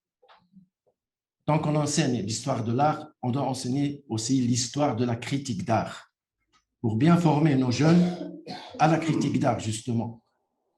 Et ça, même si on le fait peut-être succinctement, superficiellement peut-être, mais on doit approfondir beaucoup plus donc les connaissances autour de la critique d'art pour que nous puissions avoir dans un temps peut-être proche ou lointain un contenu critique sur nos médias. Même de nos jours, comme nous l'avons donc entendu hier par les intervenants en France particulièrement, jusqu'à nos jours, on peut donc lire des revues de critique d'art en France. Chez nous, nous n'avons rien de cela. Même sur nos journaux de langue arabe ou de langue française, il n'y a plus d'articles sur l'art, pratiquement, aucun. Très rare, vraiment très rare. Je le constate au jour le jour. Toutes les fois où j'ouvre un journal, il n'y a plus d'articles de critique d'art. Très rarement, je le répète. Donc, Nous avons une tâche à accomplir pour que, parce qu'il n'y a pas l'œuvre d'art, elle ne suffit pas à elle-même. Elle a besoin d'un spectateur, d'un consommateur, et elle a besoin d'un critique d'art pour que le message puisse passer. Parce que le critique d'art, évidemment, ne peut pas être uniquement au service de l'artiste. Il est aussi au service du spectateur, au service du lecteur. Donc, c'est un besoin, comme on dit, une information d'ordre social, politique ou autre, nous avons d'une information claire, importante pour donc, nos lecteurs dans le domaine de l'art. Et pourquoi j'ai intitulé mon intervention donc l'œuvre inachevée de notre culture? Parce que pour prétendre vraiment à un espace de culture riche, je vais utiliser peut-être un mot un peu lourd, pour prétendre à une société cultivée, nous avons absolument besoin de tous ces éléments-là. Nous avons besoin d'un écrit sur l'art, bien sûr, d'un écrit sur l'histoire, sur le patrimoine. Cette richesse, on doit la partager parce qu'on n'est pas uniquement renfermé sur nous-mêmes. Lorsqu'on s'adresse avec un article à certains lecteurs, on s'adresse aussi au monde entier pratiquement, surtout avec les nouveaux moyens de communication. Donc, tout peut se partager à un niveau plus large. Et l'initiative est encore plus que louable, étant donné la participation de nos confrères et de nos professeurs des pays frères, donc d'Irak, de Syrie, nos confrères de France aussi. Donc, tout se partage et comme tout le monde peut-être le sait, il n'y a plus de critique d'art uniquement sur le papier, il y a des sites de critique d'art, donc des sites de critique d'art un peu partout, tant qu'il y aura un mouvement artistique assez dynamique. Et ce dynamisme-là, nous devons donc le remettre en place. Il n'est pas normal que, bon, vu les conditions justement de nos jours, les conditions sanitaires, ce que nous vivons aujourd'hui par rapport à ce Covid qui a tout paralysé, mais on a l'occasion aujourd'hui de reprendre cette vie-là, cette vie active, cette vie artistique active, et par là même de donner à la critique d'art la place qui lui revient. Merci.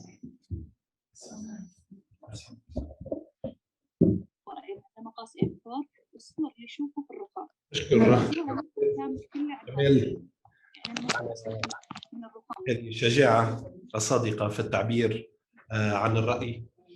ديريدا دافع عن هذه الرؤية المعرفية، الجهر بالعقيدة المعرفية عنده شكل ناجع من أشكال تحصيل المعرفة.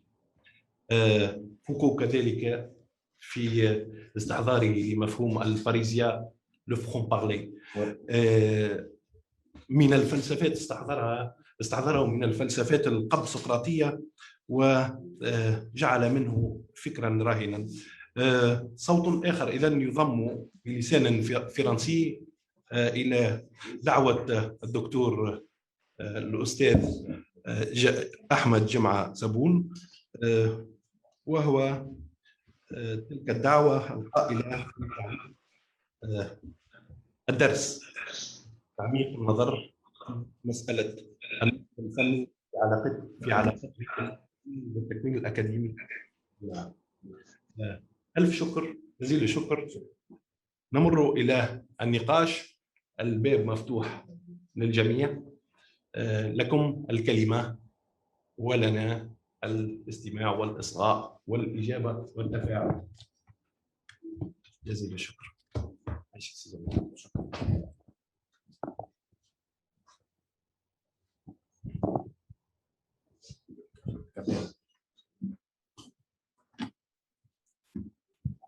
Bonjour tout le monde.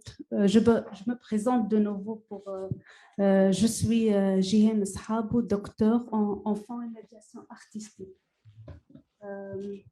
Je vais s'interroger sur ce qui a été dit par Madame Rachida Triki sur le processus créateur et la notion d'historicité. Freud, qui n'a jamais pratiqué l'art dans ses consultations et dans l'analyse avec les patients, mais ce qui est paradoxal, qui est le fondateur de la médiation artistique dans les soins psychiques. C'est le fondateur d'une manière théorique.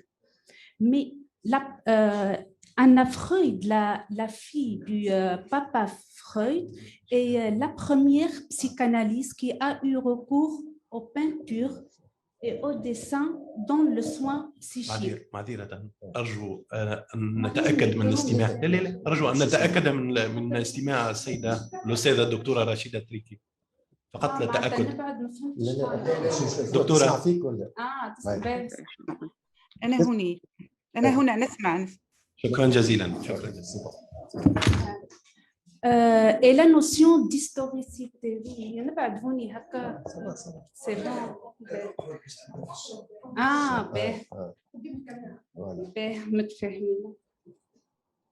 Alors, Anna Freud, la fille du papa Freud, avec sa meilleure amie Mélanie Klein, ça a été après les deux guerres, c'est-à-dire dans les années 50 et 55.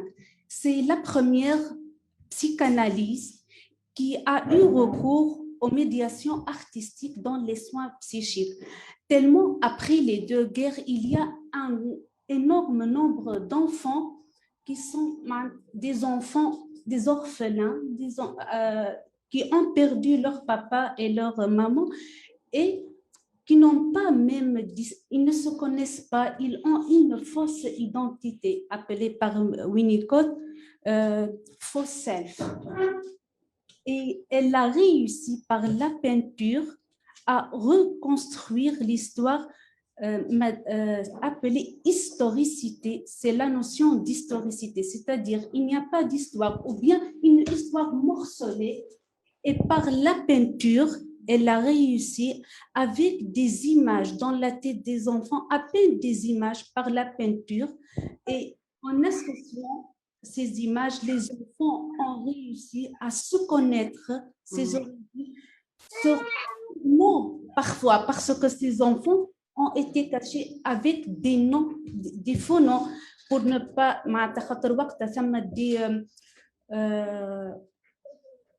Il ne faut pas dire que je suis juif dans l'Europe.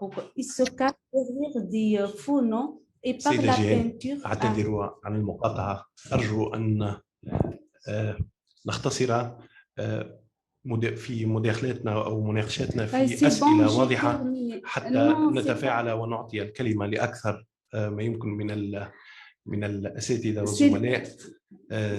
أرجو أن نختصر وأن يكون سؤال لا تحليل. هذا في اعتقادي مبدئيا لأن حصرنا الوقت. J'ai fait une relation entre la notion d'historicité et le processus créateur. Et merci. أعتذر مجددا. هل يمكن أن تختصر السؤال مجددا؟ Merci beaucoup. شكرا جزيلا. شكرا جزيلا. نستمع إلى كلمة الأستاذ الدكتور سمير تريكي أستاذنا، ثم نحيل الكلمة إلى الأستاذة الدكتورة رشيدة تريكي. أنا لي سؤال فقط فيما يخص مداخلة الأستاذ جمال الذي قدم وصفا للوضع المتعلق بالنقد التونسي خاصة في الفترة الأخيرة. ولكن هناك نقطة لا نأتي عليها في غالب الأحيان، هي الجانب دور المؤسسات في دعم النقد التشكيلي، النقد الفني عامة. مش معناتها دعم المؤسسات، معناتها ولا حتى في الإبداع في حد نفسه المؤسسات ضعيفة في دعمها للعمل الفني. المؤسسات الإعلامية، المؤسسات عامة، بصفة كل المؤسسات خاصة وعمومية. يعني الفنان يكون غالبا مندفعا بعمله ويدفع ما أمكن من إمكانيات، والناقد يبقى ينتظر من يدفع لعمله، لأنه يلزم يكون عمل معترف به وجهد، ولكل جهد هناك الجانب هذا نحب نفهم أكثر شنو اللي يحيط به. هذا سؤالي. L'aspect pécuniaire en rapport avec l'argent, avec qui paye. في الثمانينات في التسعينات كانوا النقاد تابعين لمؤسسات إعلامية تدفع لهم سون دي بيجيست ولا واحد ils avaient cette fonction. نعرف بنزيل في le temps elle faisait ça. Et je pense qu'elle vivait avec ça en tant que journaliste. ناخذ كل قداش تعطيني. Donc c'est un travail qui est monnayé, et quand il est monnayé, il n'est plus objectif. Absolument. C'est ce que je vais جزيل الشكر أستاذ سمير. أرجو أن نعيد الكلمة إلى الأستاذة الدكتورة رشيدة تريكي للتفاعل مع المداخلة السابقة، ثم نرجع الكلمة للأستاذ جمال، بعدها نتفاعل مجددا. سيد جمال، نعيد الكلمة للسيدة رشيد. نتمنى الترجمة العربية.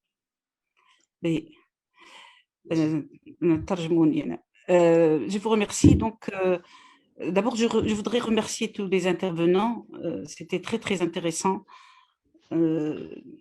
Emel, comme à son habitude, a été très émouvante en rappelant effectivement tout le travail de Fatma Sharfi, une chère artiste. Je voudrais donc revenir sur ce qu'a dit mon collègue et ami Samir Triki concernant la communication tout à fait pertinente de M. Jamaldine Abdessamad, avec laquelle j'adhère tout à fait. C'est-à-dire que le problème, bon, effectivement, bon, Samir, M. Samir Triki a parlé effectivement du côté pécunier, donc de la critique. Je ne pense pas que bon, ça soit quand même un élément fondamental quand même dans la valeur de la critique.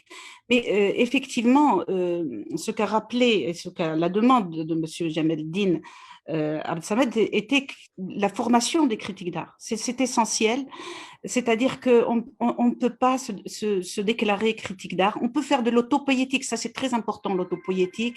Pour un artiste, il y a une valeur effectivement critique dans une véritable autopoétique, ou dans un regard aussi que l'artiste porte sur, peut-être comme vient de le faire Amel, sur une autre artiste qu'elle a côtoyée, etc. Bon, mais pour une réelle critique d'art, effectivement, j'allais dire presque un professionnalisme de la critique d'art, il y a effectivement toute une connaissance donc de l'histoire de l'art, une connaissance aussi du terrain, c'est-à-dire du local, de l'activité des artistes. J'ai rappelé tout à l'heure aussi la fréquentation, n'est-ce pas, des artistes qui est très très forte, et la fréquentation des œuvres. Mais je vais juste dire quelque chose. En 2011, j'avais avec Feu Badia Bannas, Hussein Tlili, on était 4.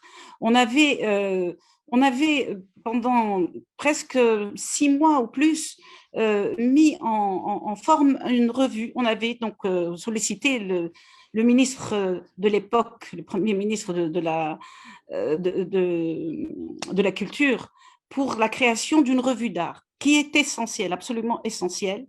Et on avait même fait le numéro 0 de cette revue, le premier numéro, et on avait eu toutes les promesses toutes les promesses absolument, y compris donc la publication, et tout a tombé à l'eau. En fait, c'était de fausses promesses.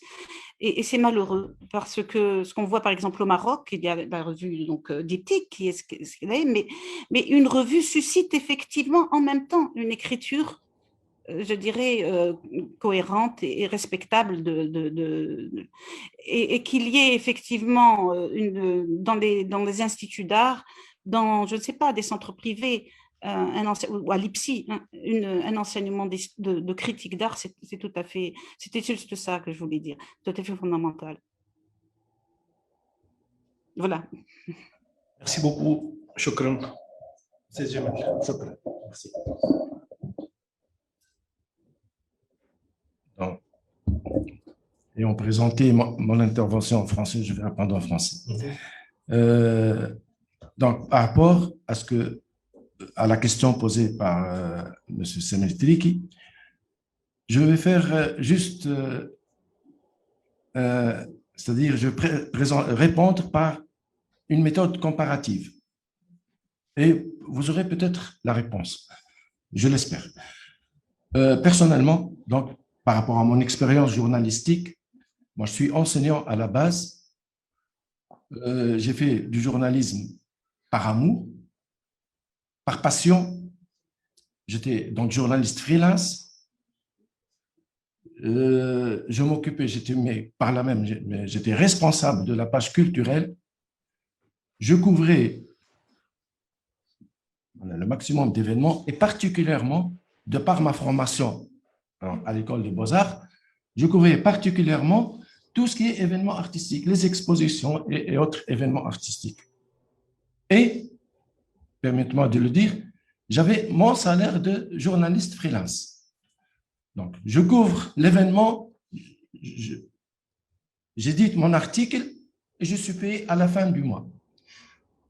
Je dis bien ça, je ne parle pas de ma personne, je parle d'une expérience. Je n'ai jamais touché un sou de quiconque, personnellement. Je faisais ça par passion, je le redis. Je couvre donc ces événements artistiques, ces expositions, et je publie mes articles, pas plus. S'il y a quelque part des journalistes qui sont payés pour ça, c'est pas du tout mon affaire. Mais, à mon avis, quelqu'un qui est touché de cette manière n'accomplit plus son devoir de journaliste. Il n'est plus objectif. Et là, donc, la subjectivité devient grave. Je m'étonne. Bon, je sais, quelque part, qu'il y a toujours des petits remerciements en nature, peut-être. Mais un critique, je ne sais pas comment y répondre, un critique qui touche de l'argent pour faire de la critique, mais ce n'est pas normal. Comme je le disais d'ailleurs dans mon intervention, s'il est l'accompagnateur de l'artiste, de quelle critique s'agit-il? Moi, je pense que le vrai critique d'art doit avoir un regard éloigné, un regard neutre par rapport à l'artiste. OK? Et même, la question se pose pour nos commissaires, qui sont à la fois commissaires et critiques. Et ça pose aussi le problème de leur fonction de commissaire. Donc, s'il y a des journalistes qui sont payés pour ça, je veux bien lire ce qu'ils ont écrit là-dessus. La question m'intrigue beaucoup. Je ne peux pas répondre autrement, si ça m'est. S'il y a des journalistes qui sont payés pour couvrir un événement quelconque, et à la fin du mois, ils ont un salaire, ils sont doublement payés. Mais tant mieux pour eux.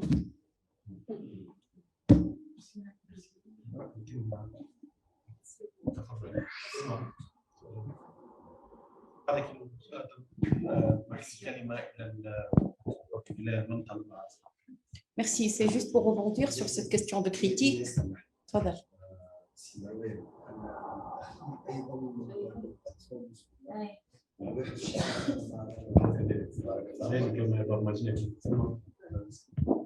En fait, je vais juste rebondir sur cette question de critique-là.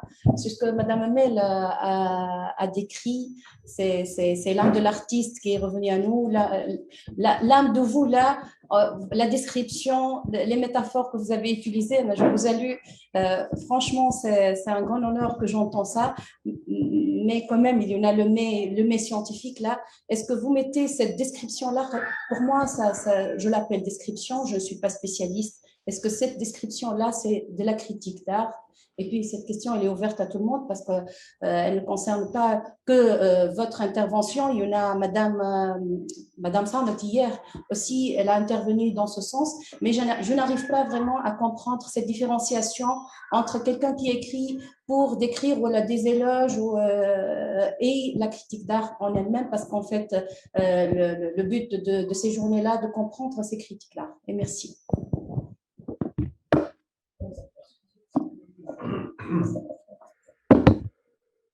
Oui, merci, chers collègues.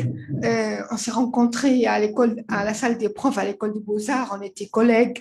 Vous êtes designers, donc vous êtes un peu éloignés de ce qu'on appelle la poétique, al-insha'iyya. Pour moi, c'est pas une description. C'est plus que c'est vrai. Ça décrit le faire, l'acte créateur, et dans lequel j'ai essayé toutes les tentatives. On ne peut jamais dire c'est l'idéal de ce que ce texte n'est pas un modèle ni un idéal, mais je suis en train d'expérimenter. J'écris depuis 2017. Avant, j'écris pour la presse entre 1998 jusqu'à 1993.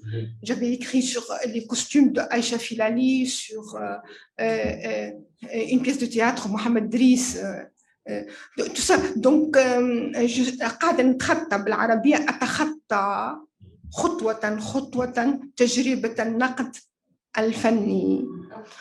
Où je défends ma démarche. C'est une démarche que j'ai apprise de l'un de mes 3 maîtres à penser, qui est René Passon. Quand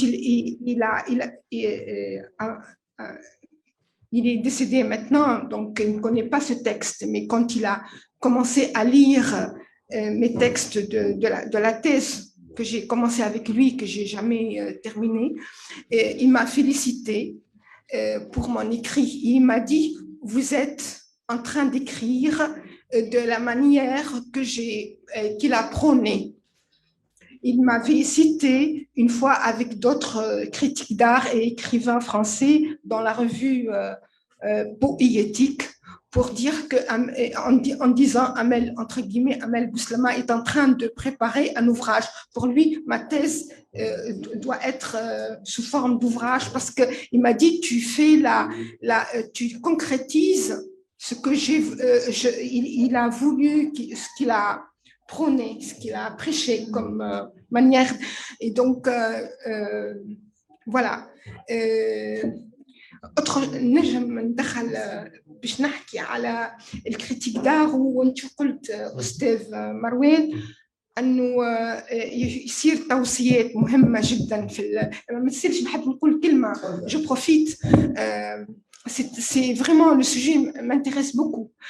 نحب نقول اللي في المعهد العالي للفنون الجميلة حق يكون قسم مخصص للإستوار دو لار وقسم آخر مخصص للنقد الفني، وهذا ما عندناش في تونس. ما نعرفش نتكلم بالعربية باش يفهموا الزملاء. يعني النقص هذا فادح جدا جدا جدا جدا. والدور الجمعيه كما هذه اللي تاسى، والبارح قالها يظهر لي في استاذ فرنسي اللي عمل لنا كونفيرنس، قال il propose qu'il y ait des ateliers de نقد ورشات وسام أقترح أن ضروري جدا جدا جدا جدا أن نقيم ورشات، وأنا مستعدة باش أشرف على واحدة منهم، ورشة كتابة يعني بمشاركة اللجان. هذا طموحي وغايتي وحلمي، أنه فماش هذايا في ليزيتابليسمون إيتاتيك احنا نعملوه، وهكيك باش يقوم باش النماذج كما النموذج هذا يتطور، خاطر ويزيد يتطور اكثر ويوصل لغايتك انت ولفهمك انت معناتها ويتعمم. شكرا جزيلا. شكرا جزيلا.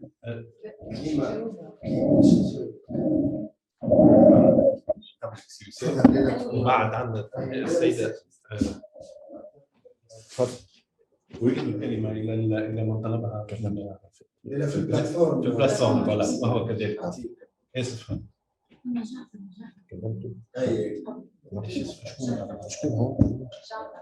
جعفر. الكلمة الأستاذ جعفر.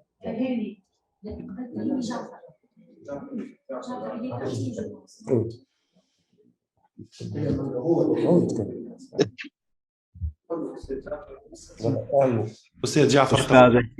أستاذ حسين علي جعفر، تفضل حبيبي. حياكم الله وبياكم. شكرا جزيلا على هذه الندوة العلمية المفعمة بالجمال والعلم. سؤالي دكتور العفو لو سمحت، من أين يبدأ الباحث لتأسيس لمشروع نقدي جمالي تكون متبنياته الفكرية والثقافية من الفلسفات الإسلامية، وخصوصا أن العارف والمطلع على أن الفلسفات الإسلامية لها عدة اتجاهات وأفكار مختلفة النظرة للوجود وللإنسان وللطبيعة، ابتداء من الشيخ الرئيس والفارابي وابن رشد، وكذلك لشيخ الإشراق والملا صدر رحمة الله عليهم أجمعين. باعتقادي أنه هذا المشروع لو كتب له النجاح، وإن شاء الله بجهود الباحثين والمتخصصين، باعتقادي وأنا منذ مدة ليست قليلة أبحث عن رؤى وأفكار وتطلعات لهذا المشروع، وإن شاء الله يبزغ النور، ولكن أنه البدايات تحتاج إلى بدايات وتحتاج إلى متبنيات فكرية، وخصوصا أنه كل شيخ من الشيوخ الفلاسفة له نظرة للوجود وللطبيعة وللإنسان. باعتقادي أنه الباحث من أين يبدأ لينطلق من هذا المشروع. شكرا جزيلا والسلام عليكم ورحمة الله وبركاته. بارك الله فيك أستاذ جعفر.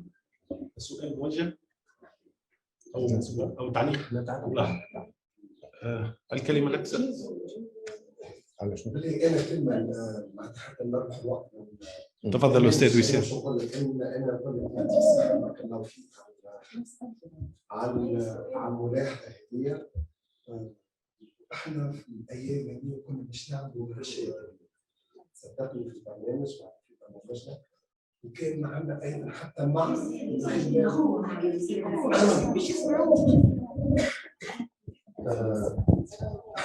احنا في الأصل معناتها في الأصل كان عندنا معرض مرافق للأيام هذه، معرض تقريبا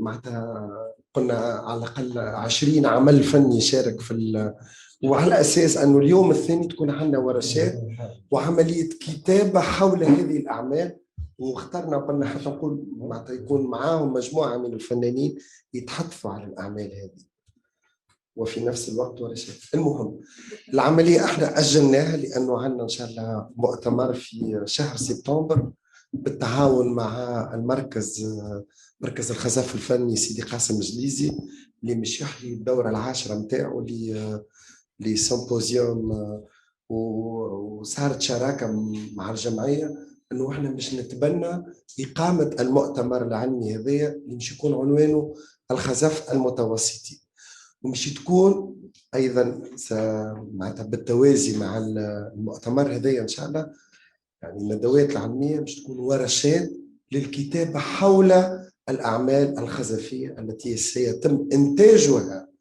يعني مش يقوم بها المجموعه اللي باش يضيفها المركز، يعني فنانين ماك تعرف من مختلف دول العالم. بطبيعه الحال هذه دعوه مفتوحه للباحثين وايضا للطلبه في كتابه المقال النقدي حول هذه الاعمال المشاركه والتي سيتم عرضها انتاجها ثم عرضها في هذه الايام. شكرا. شكرا جزيلا. Oui, mon côté, docteur en sciences et techniques des arts, Monsieur Jamel Eldin. Vous avez parlé tout à l'heure de la critique d'art, c'était au 18e et 19e siècle, c'était les hommes de lettres qui prenaient en charge la critique. Ma question, comment le critique d'art interagit-il face aux mutations de la production artistique actuelle? Donc,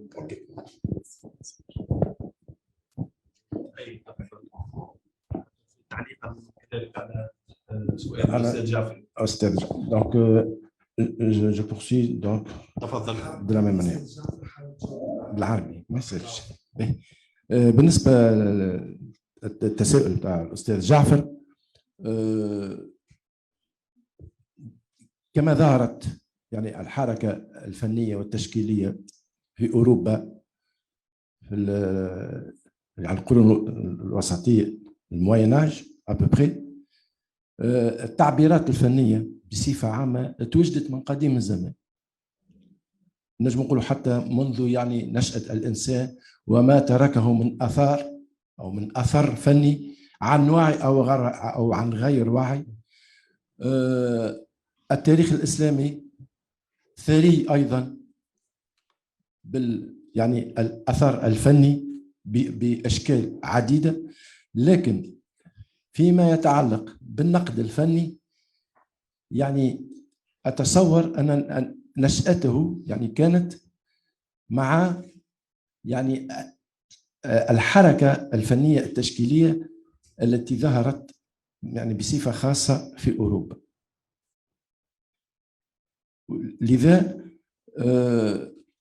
ربما بالعودة وبرؤيتنا الحديثة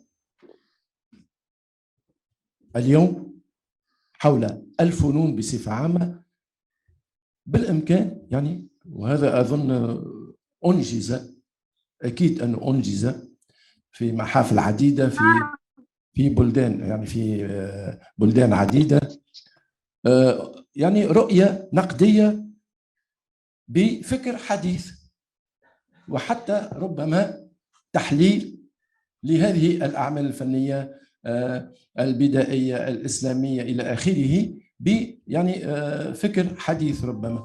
وهذا وارد، يعني كل إنسان له يعني طريقة في تحليل المحتوى، في تقديمه، في يعني بهذه الرؤية النقدية لإثراء ربما نقاش بين يعني أفكار ورؤى متعددة بين ثقافات متعددة أيضا، وهذا المهم. يعني النقد حول أي نمط فني معين، عربي، إسلامي، غربي، أمريكي بمفهوم أمريكا الهنود الحمر مش أمريكا الحديثة، فهمت؟ أوكي. لذا كل هذه الرؤى ممكن يعني تبادل، سي ان بارتاج، يعني تبادل الأفكار والرؤى في معناها برؤية نقدية. Votre question rapidement. Comment le critique? Oui. Face aux mutations de la production artistique. Absolument. Donc, à mon avis, le critique d'art, il a le devoir justement de suivre l'évolution de l'esprit. On peut pas être critique d'art, comment on dit, branché sur une certaine période, il doit suivre parallèlement donc ce mouvement évolutif. Il doit de culture. On peut pas être critique d'art sans avoir cette culture profonde des arts, de leur évolution, des mouvements artistiques, des nouvelles expressions justement artistiques, pour pouvoir en parler, en discuter, en analyser le contenu. Donc, ça se fait pas, c'est en parallèle. Les arts évoluent, les artistes évoluent et le critique d'art doit aussi évoluer. C'est à peu près ça, rapidement. يعطيك Merci. الصحة أستاذ جمال. بسرعة أعتذر للدكتور علي الفريوي، الوقت يداهمنا والجلسة الثانية يجب أن تنطلق الآن. أشكر بسرعة وبعجالة الجمعية التي أتاحت لنا هذه الفرصة الجميلة وللقاء والتفاعل مع ضيوفها وأعضائها، وفي شخص رئيسها السي وسام عبد المولى، الدكتور وسام عبد المولى. أشكركم جزيل الشكر. أعتذر مرة ثانية قطعتك، أعتذر مرة ثانية قطعتك. شكرا جزيلا، شكرا جزيلا، سعداء جدا بهذا اللقاء.